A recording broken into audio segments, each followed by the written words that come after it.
Kita sudah terhubung dengan pemirsa Metro TV di Bekasi, Jawa Barat. Ada Pak Ondo Silitonga. Pak Ondo, selamat pagi Pak. Selamat pagi Bung Leo, selamat pagi Bung Kohar. Selamat pagi. Silakan Pak Ondo, pendapat Anda Pak. Iya, cepat dan tepat.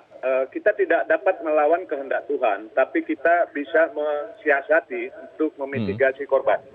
Pertama, saya turut prihatin atas musibah yang dialami saudara-saudara kita akibat Semeru ya.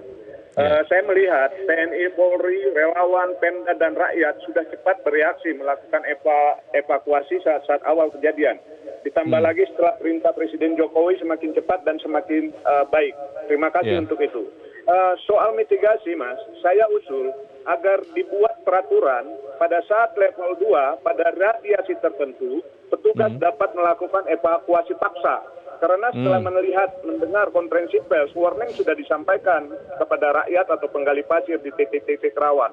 Tapi karena mereka sudah terbiasa melihat aliran lahar seperti itu, sebagian abai.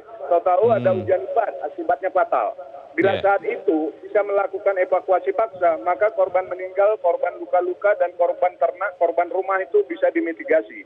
Ingat waktu Marjan sebagai kuncen, bila dilakukan evakuasi paksa mungkin beliau tidak meninggal pada saat itu.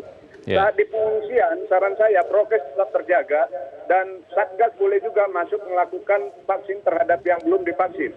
Hendaknya rumah yang hancur dan berada di titik rawan direlokasi dan dana untuk hunian sementara dilakukan memadai selama 6 bulan tersebut. Terakhir, dibuat manajemen terpadu untuk semua bantuan agar terorganisir dengan baik.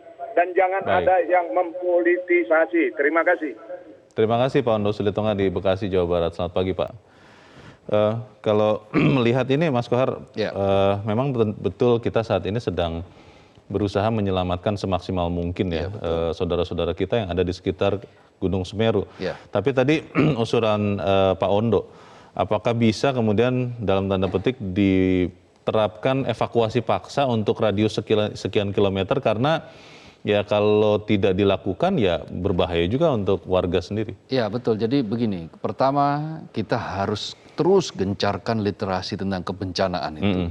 Kepada masyarakat pada level yang sampai paling bawah sekalipun yang mungkin mereka tidak terbiasa dengan literasi secara sains gitu ya, penjelasan sains. Mungkin penjelasan tanda-tanda alam yang mereka dapat secara turun-temurun.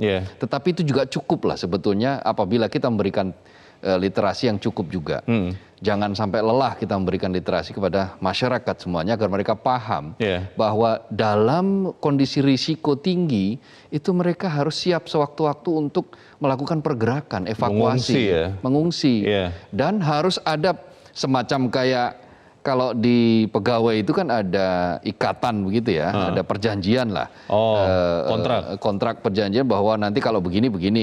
Jadi kalau ketika terjadi pergerakan maka Anda harus pergi. Kalau Anda tidak mau pergi maka harus ada evakuasi paksa. Nah hal seperti itu bisa dilakukan oleh negara. Negara punya hak seperti itu karena apa? Negara punya tugas melindungi segenap warganya. Dengan alasan melindungi dia bisa melakukan pemaksaan.